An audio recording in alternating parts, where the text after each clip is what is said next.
Get connected with Take Two Radio Music on Facebook or Twitter at Take Two Radio Music. Or for email updates on future shows, follow at Blog Talk Radio. For previous episodes, upcoming guests, and more, visit TakeTwoRadioMusic.com. And good afternoon, everyone. Welcome to Take Two Radio Music. I'm Pam, your host. And I feel a little off today, maybe because I'm doing the interview a little bit later than normal. But it's just like I almost feel like I just got off of an interview because last night we had one that ran 2.5 hours on my Take Two Radio one. And, oh, my gosh, it was just so much fun. If anybody's interested in listening to it, you can go to take2radio.com or, you can find it on Blog Talk as well. And it was with rock star photographer Michael Strider and also singer-songwriter, producer Mark Castrillon. It's French, so it's a little hard to say. And there was Collins, a couple of actresses and that, so it was a lot of fun. But today we're going to have a lot of fun, too, because I have a special guest with me, and she is an award-winning country artist, and her name is Josey Milner. So welcome, Josey. Hello. How you doing today? I'm good. How are you? I'm here. No, I'm in a great mood. I mean, it seems like, when you're not busy, like there's nothing going on. And then all of a sudden you have one thing come and then another thing come and then before you know it, it's like, oh, my gosh, how did that happen? But I'm sure you know that. I mean, you go to school and do all these other things. Oh, yeah, I definitely hear you on that one, especially right now because we actually have a fair showcase coming up this weekend. And so I've been getting all my press material ready, along with having interviews and schoolwork. So I hear you on that one. You almost wonder how you do it, but I think it's just that we set our minds to do it. We know what we have to do, and we just do it, push through it, get it done, and then we're happy because we did get it done, And then when you have that downtime, it's almost like, oh, I'm bored. I know. I hear. Yeah, definitely. Actually, yesterday I came home, I sat down, I was on my computer, and I was like, oh, my gosh, I have to do this, I have to do this, I need to do that and that. And I literally, this is really bad, but I really just started crying. I was so overwhelmed with stuff. My dad told me to process, and he's like, why are you crying? I was like, Dad, I'm just so really overwhelmed right now. He's like, Josey, you're fine. You do this stuff all the time, and you know you can do it.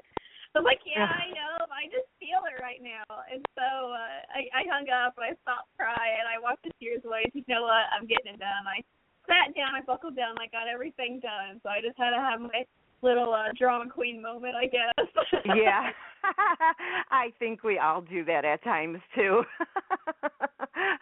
I don't know anybody in the world that couldn't have possibly had a drama queen at time, even if you're a guy. You get overwhelmed at times. So you just have to, step back for a minute, catch your breath, go do something you enjoy, and then come back and do what you have to do. That's exactly. The only way. I there mean, you go. That's life. Yes, definitely. And if you think about it, it's something that we actually choose to do. Nobody's making us do all these things. I know. It's crazy. It's crazy. We bring it on all ourselves. Right? Well, I always like to start out with having our guests give us a little background on themselves, like when they became interested in music. Now, were you like most little girls, including myself, that, danced around the bedroom or somewhere with the hairbrush as a microphone and were singing? I guess you could say that. I pretty much always loved singing, no matter when it was or how old I was or what I was doing at that moment. Instead of dancing around my room, I was the one getting dressed up when the award shows were on, and I would bring the vacuum cleaner out and pretend the vacuum cleaner was my microphone stand, and I'd be giving my acceptance speech. Winning the award.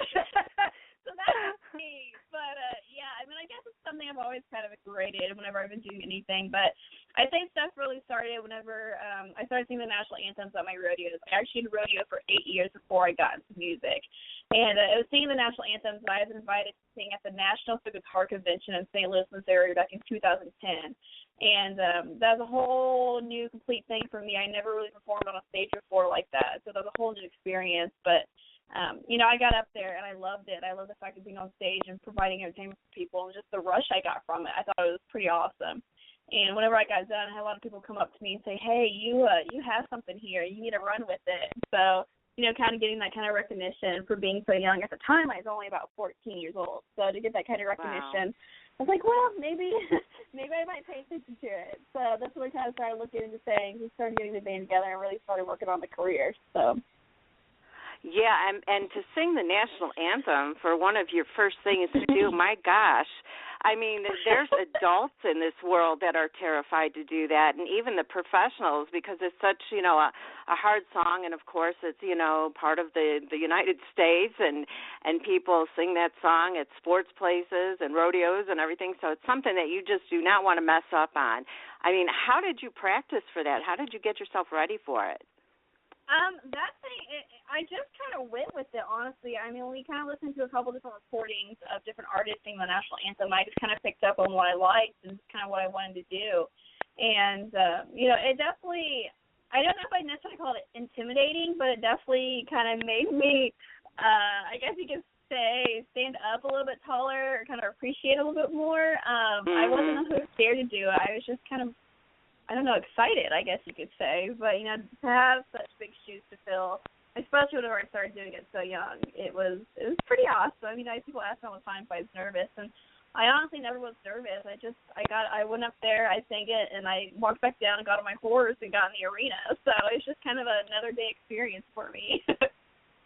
Well, you know what, I think probably what played in your favor is because you were young, and young people don't really think about things before they do them a lot of times, so that could have helped, Yeah. That probably helped, yeah. Well, who have been your major inspirations in music? I say I have quite a few. I definitely look up to, a lot of artists, say, like Miranda Lambert or Carrie Underwood, artists like that. But then I also really like to kind of look into the past and the older country music artists such as Patsy Cline and Timmy Wynette and, just people like that. And honestly, really anyone who's ever gone out and tried this career and has succeeded with it or has been happy with where they got with it, I really kind of influenced me because, to know that they can do it lets me know that, hey, if they can do it, I can do kind of thing. And, right. As far as sound influences, I'd go back, of course, to Patsy Cline and Tim Wynette and today with Miranda Lambert. So there's a whole bunch of different influences I have. It just kind of depends on which side you're looking at. Right.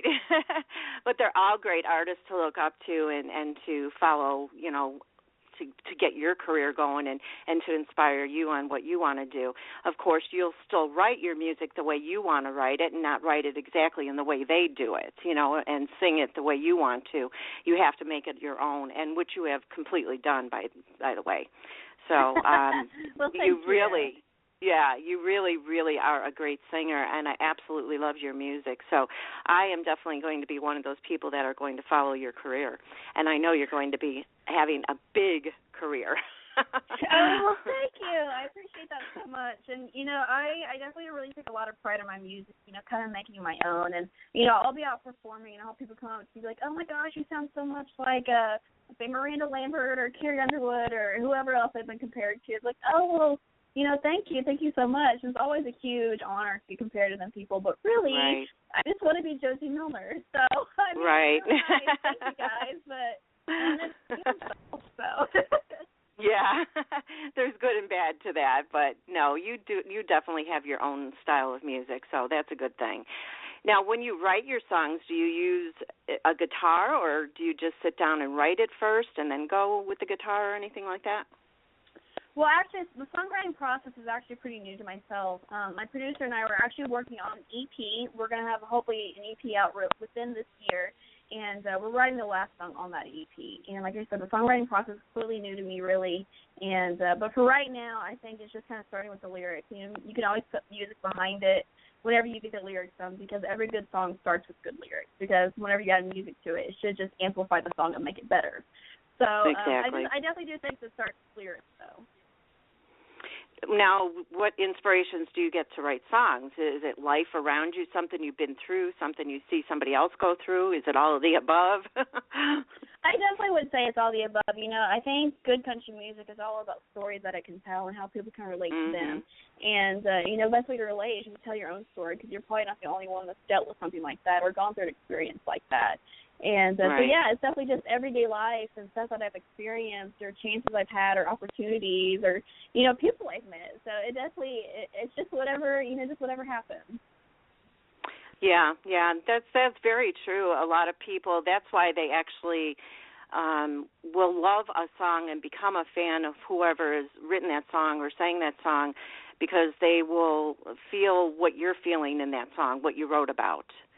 And I think that's a good, you know, that's a good way of doing it, because it'll catch your ear and you say, wow, I love this song. Because I think most people listen first to the music part of it, like, well, at least I do. You know, is that something that I'm going to enjoy listening to? If it's just bum, bum, bum, bum, forget it. I'm not going to listen to it, you know? Yeah. Definitely, and then you go, then you go to the lyric part, because, of course, you don't know the lyrics yet until you listen to the song. So something's got to catch your ear first. So, it's always good to have a good intro. Yeah, it definitely is. And, you know, it's always catchy. And like you said, will grab their ear, will make them want to listen to it a lot more. And, of course, when you have the good lyrics to go through, just go with the music, then, hey, you got a good song. Right, exactly. Now, from what I've read, it seems that, like, once you released Not Pretty Enough, you were very well received by both the music industry and the fans. What did you think about it the first time it happened? I mean, it happened so fast. It did happen really fast. It definitely happened a lot faster than we anticipated. And it was pretty crazy, I'm not going to lie, because, you know, you release a single when expected, oh, hey, I'm still kind of a newcomer, so, I mean, it's going to get a little bit of publicity, probably not a whole lot, but then it just kind of went crazy. And, you know, we're getting emails, we're getting messages of reviews of the song, of people that enjoyed the song, and how many times it's been downloaded and everything else. And, oh, my goodness. It definitely really made me really happy to know that people appreciated that song and really kind of loved what it stood for and what it represented. And it was very exciting to know that my career was off to such a great start. Yeah. I mean, there's not a lot of people that can say that. You know, there's so many indie artists in this world, and not usually when they put out the first song that something like this will happen, because that song launched your anti-bullying campaign, Angels and Doves. You were nominated for a 2013 Independent Country Music Award for Most Promising Artist, a Top 10 Hottest New Artist designation, and the #1 single on the world's first independent music indie world chart. So, I mean, come on, you know? I know, it's crazy. It's honestly, this career is very unbelievable. I never really anticipated it to be doing as well as it is, especially so fast. And, you know, whenever I get a chance to look back and kind of see everything and think about everything I've been able to do and everyone I've been able to meet, you know, performances I've been able to have, you know, just everything that's happened. I can't believe it sometimes. I feel like, no, that really didn't happen, did it? But then I'll look back and be like, oh, yeah, it did happen kind of thing. So it's very exciting. So. Yeah. I mean, just when you hear your song on the radio for the first time, I you know, you have to sit there and think, wow, is that really me? Is that really my song on there? Yeah, and honestly, it's really bad, and I don't know why, but whenever I hear, like, my song come on the radio, if I hear it start playing, I can't listen to it. I have to either turn it down or turn it or something, because I cannot stand listening to myself. But now being in the studio, I know. But actually being in the studio and recording, I love it. I love that. But then actually just, you know, on the radio, it's weird. I mean, the first time I sat there and listened to it because it was the first time it was on the radio. But then every other time I've heard it, I was like, oh, no, I'm changing this kind of thing. And I don't know, it's really weird. My mom doesn't understand it. She's like, you're crazy. I can't believe you're talking this in. Well, I mean, I don't know. Oh, my gosh. You know, it's so funny because you and I have that in common. I do all these shows. I've interviewed probably over 500 people, and I've had my indie music show on Mondays. I've done 75 of those shows alone. And I will not go back and listen to myself because I think I sound like a dork. See, exactly. I think that's what my dilemma is. I don't like listening to myself. And you know, it's kind of like whenever you're recorded on a video and you go back and watch the family video, you're like, do I really sound like that? Or yeah. So I think that's where I get that from. Yeah, that's so funny. But I completely understand. Well, I would love for you to tell our listeners listeners more about your anti-bullying campaign, Angels and Doves. I mean, it's such an important campaign these days, and I want to thank you for doing that. There's just too many bullying incidents in the world, and now, of course, too many suicides by the kids that are being bullied. Yeah, I am a spokesperson for Angels and Doves, which is a national anti-bullying organization. And what they do is they go around, they talk to schools about bullying and, what you can do to help and how you can handle the situation and who to get involved. And it's kind of really everything you need to know. And they're actually really focused on the bullying suicides, what they're really trying to go out there and try to stop and, try to resolve the situation. And they're just a phenomenal organization. I'm definitely really proud to be a part of them and to be representing such a great cause. Like you said, bullying has become such a highly seen event, and it's really sad. And I just graduated from high school this past year, and back in school I can remember if I ever saw someone starting to get picked on, I'd always try to step in and resolve the situation. It's just kind of always the person I've always been. I've never understood it. I don't understand why people feel like they have to pick on someone else just to make themselves feel better, or right. The person dresses differently or anything. I don't understand it. If a person's happy, let them be happy. Don't try to tear them down, kind of thing. So this organization is dedicated to that. So I'm definitely really proud to be a part of them. Yeah, it is. Like I said, it's very, very important. I actually was on Twitter the other day, and you look at the hashtag things that are trending. Sometimes it'll catch my eye, and I saw something, R.I.P. and a girl's name, and I saw like 7,000 like retweets or something. And I thought, well, what is this about? And so I went and I looked, and here it happened to be one very young girl who committed suicide because she was being bullied, and I just sat there and cried. I mean, it's just, I'm like you, I don't understand it. I do understand why some of them do it, because that's all they know, because they were probably bullied at home or bullied by somebody else, or they're just going through a lot, and so they're not happy, so they're going to make everybody else, unhappy. But they just don't realize it's not the old days like when I was growing up, where you would say sticks and stones may break my bones, but names will never hurt me. It's not like that anymore. People seem to be taking those words more to heart, and I don't know if it's because of social media, where more people then will jump on that bus and start bullying that person instead of being bullied just by one person. Exactly, and I think that definitely played a huge influence with the bullying today is the social media, and it just makes it so much easier to try to tear someone down just by posting a simple status or a comment or anything. Mm-hmm. And it's really sad, to know that people, they want to try to make themselves feel better or try to make them seem cool or anything, and then for people right. to kind of try to join it and try to be a part of the group, it's not fair, and it shouldn't be happening. So, right. for anyone who is being a victim bully or anything, a victim of bullying, go in and step in and tell someone, let someone know about the situation so it can be resolved, so you're not there by yourself.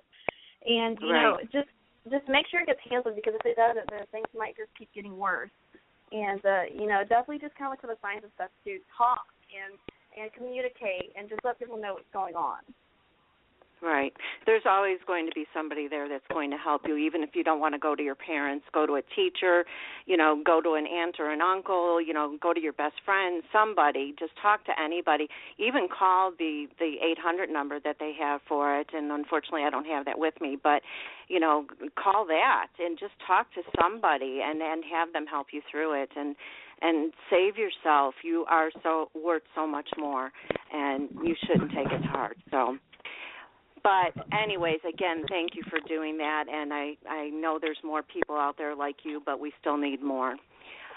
Now, moving on to your next song, Cowgirls, you also made it to number 1 on the New Music Weekly Country Chart and recorded it at Awestruck Studios with the same production team for your song, Not Pretty Enough. You have an amazing team behind you. What have you learned from working with them? Oh, my goodness, yes, amazing. I don't even know if that's even a good enough word to describe them. I definitely have a very talented team working behind me with my music, especially my producer, Micah Burdick. He is phenomenal. I love working with him and just kind of seeing how he tries to make the music better and just kind of what he tries to put into it. And, both my singles I've released have been amazing. They truly have been. And every time I hear the finals, I just sit there like, wow, this is awesome kind of thing. And, I think just from learning from them, they've allowed me to just kind of show my creative side and just to be able to kind of show who I am through my voice and through my music. And they are a very phenomenal team, and I love working with them. Yeah, definitely. I mean, they've worked with John Rich, Elton John, Dolly Parton, and more. I mean, how much better can you get than that, right? Exactly. Well, I'm so proud of you, and I want you to keep doing it. Now, you have also opened with standing room only shows for American Idol Scotty McCreery, as well as Chris Cagle and John Wolfe. You performed at the CMA Fest, Hard Rock Cafe in Nashville, Children's Charities, Welcome Home Troops, and much more. That's quite an achievement in itself. I mean, I can't wait to see what you've achieved when you're 25. Now, what do you love about playing live, and which song is your favorite to perform live? Oh, my goodness. I love performing live. Just to be able to be up on stage, be able to provide it. Your phone is going out a little bit. You like to perform live and what? I'm sorry? Oh, yeah. I like to perform live, and, just people know that all the eyes are on me and to know that I'm able to provide entertainment for them. And, it's just kind of a rush I get. When an athlete goes and plays a sport, they normally get really excited about it. That's kind of how I am with my music. Is I get super excited about it and get super pumped about it. And so, it's just the feeling of it and knowing, hey, they're here to watch you kind of thing. It's just really exciting. I'm glad that you feel that way. I'm one of those people where I don't want all the eyes on me. So I would never make it in music or be an actor or something. I would be the total opposite of you, but that's a good thing because a lot of people, too, still, even performing, still get stage fright. So I'm taking you've never gotten that. I have not, honestly. People are always like, are you nervous? Are you scared? I'm like, no, I just want to go. And it's so funny because my parents, they're not like that at all. My mom definitely doesn't like being in the spotlight. My dad either. So we're actually still trying to figure out where my music came from itself because no one in my family really has ever had an interest in music like I have. So it's really it's pretty funny. Yeah, it's crazy. Well, maybe it's somewhere down the line, like, your 5 times great-grandmother or something that you guys don't know about. Maybe you should look into your family history. Maybe that's it. Maybe I should. Well, I also noticed that you have a Facebook game called A Better World, and we have to discuss that because what is it and how can we play it? Yes, I am a kind of a little avatar on the Facebook game, A Better World, and the game is just you go in and kind of make your own little community, and you're able to talk to people, and, it's just a fun little cute game, and it's kind of tying in with the anti-bullying of just trying to make it a better world, a more positive outlook on things, and they went in and they kind of made some outfits to look some of my past outfits I've had on stage, some of my favorite outfits, and they have my signature blue guitar that I've had in some of my pictures and stuff like that. So it's really exciting. It's you can get it on your phone. It's on Facebook as well too. So it's super cool. Yeah, that's so cute. Oh, my gosh. Next you're going to have one of the real live dolls, and the kids will be playing with that. So, yeah.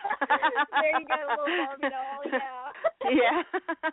Which is very ironic. Little Josey. Because I love Barbies growing up, so that'd be ironic. But And little Josey doll, Barbie doll, will have to have her own horse and a guitar and microphone and all good things like that. So that'll be fun for you. Oh, yeah. Now, what exactly are your plans for this year? I know you said you're working on an EP. What else are you doing? Yeah, we're actually working on getting my next single out there. It will be coming out to radio on March 30th. I'm very excited about this one. It's a patriotic song. It's called Red, White, and Blue. So it's a really good one. Every time I hear it come on, I just have to sing to it because I love it and what it represents. So definitely keep a lookout for that. And then, of course, we have some shows coming up, and like we said, the EP. And, just really trying to take my career to the next level. I'll be going to Nashville during CMA Fest down there. and I'll be fun. Oh yeah, then we also have I believe a radio tour coming up too. So there's quite a bit we have planned for this year. We last year was really good, and we're expecting this year to be even better. So. Well, it definitely sounds that way. Who are you looking forward to seeing at the CMA Fest? Anyone really. I mean, the past couple of years we've been down there. We've seen anyone from Eric Church to Dirk Bentley to actually last year I was able to perform with Dolly Parton's sister, and so that was super exciting. And I was able to perform at the Ernest Hub Record Shop, and I was at the fanfare signing autographs. So last year was definitely really exciting. Definitely got to meet a lot of cool people, and like I said, this year we're anticipating it to be even better. So. Oh wow! And it's in Nashville on what day? Yeah, it's the first weekend in June. So it's normally around the. My goodness, I should know this. I believe it's like June 4th is when it starts, or somewhere around June 4th. Okay. Yeah, so any of the listeners out there, if you can get down there, go meet Josey. I mean, you'll be thrilled to death, as you can tell. I just love speaking with her, and she's really there for you. She'll talk to you. She's not going to be afraid. So go up to her. Oh, no, definitely not. I'm going to say hi. I love making conversation with people and getting to know people. So. Yeah, definitely. You do that after your shows? Oh, yeah. We always have kind of a little table set up to where people can come get pictures taken or have autographs signed or, just have a conversation. So, talk to several people after my show. That's great, because a lot of people don't have time to do it or they don't want to do it. They might be really, good at performing on stage, but once they come off the stage, then they're really shy. So that's definitely not you. That's a good thing. Well, for our listeners, please also follow Josey on Twitter at Josey Milner, and it's Joseymilner, and she has a Facebook page for Josey Milner, and check out her website at joseymilnermusic.com. Don't forget to pick up her music, iTunes, Amazon, I'm sure anywhere else you download your music from. And, Josey, I want to thank you so much for joining me today. I know within my heart that you are on your way to a very successful career in music, and I hope to one day see you at the Grammys. Well, thank you so much. That is so sweet. Thank you. Or the CMA Awards, either one. I'm not picky. Me either. So I'm going to go ahead and play your 3 songs, Not Pretty Enough, Cowgirls, and Walking After Midnight for our listeners, and I'm going to let you go so you can take care of whatever you need to do. But you're welcome back anytime, and I wish you only the best. Well, thank you. Thank you so much. You're very welcome. Take care. You too. Bye-bye. Bye-bye. And for our listeners, first up is Not Pretty Enough. Am I not pretty enough? Is my heart too broken? Do I cry too much? Am I too outspoken? Don't it make you laugh? Should I try it harder? Why do you see right through me?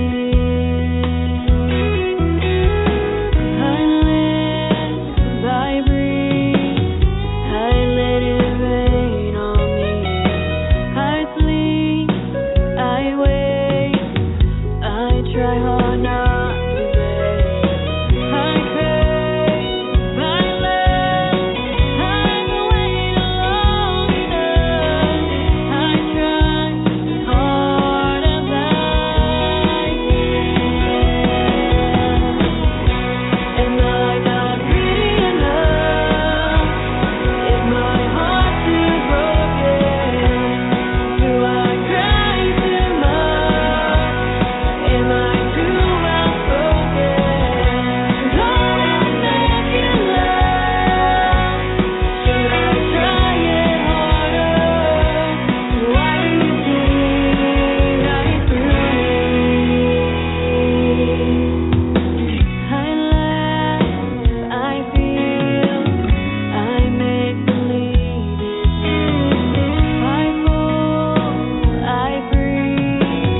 next up is Cowgirls.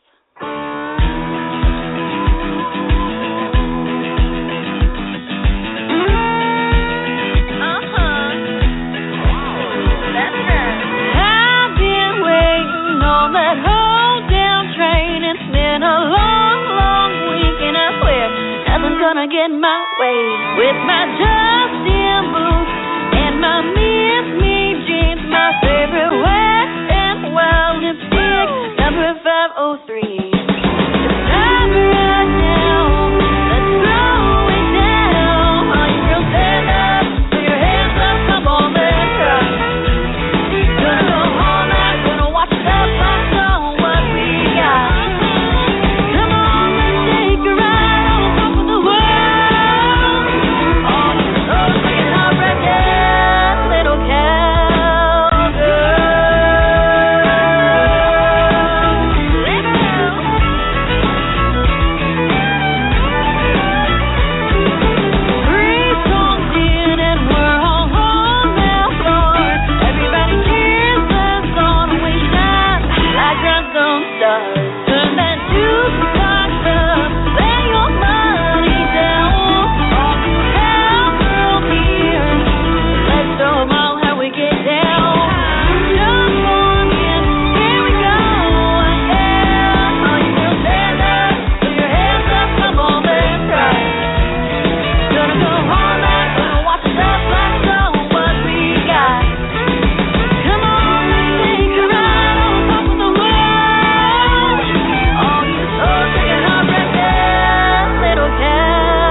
Giggle at the end.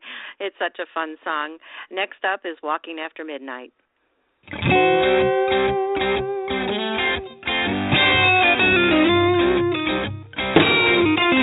go walking after midnight, out into moonlight, just like we used to do. I'm always walking after midnight, searching for you. I walk for miles along the highway, well that's just my way of saying I love you. I'm always walking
you know, even doing a cover song, she makes it her own. It's absolutely beautiful. And I can't thank Josey enough for taking the time out of her busy schedule for talking with me today. I really had a lot of fun. Thanks again, Michael from MTS Management, for setting this up with me. And I hope you all enjoyed the show. Be sure to pick up Josey Milner's music and give her a shout-out on social media. Check out her website for any upcoming gigs and more. And I hope you see her over at the CMA Fest. It should be fun. I wish I was living closer to there because I would definitely be going. But I don't, so I have to watch it like everybody else. But thanks again for joining me, and I'll be back again next Monday with another hour or so of the best indie music from around the world at 3 p.m. Eastern Time. So I hope you'll join me then. Until then, take care, everybody. Have a great upcoming weekend. Stay safe and warm in this weather, and we'll talk again soon. Bye-bye. Get connected with Take Two Radio Music on Facebook or Twitter at Take Two Radio Music. Or for email updates on future shows, follow at Blog Talk Radio. For previous episodes, upcoming guests, and more, visit TakeTwoRadioMusic.com.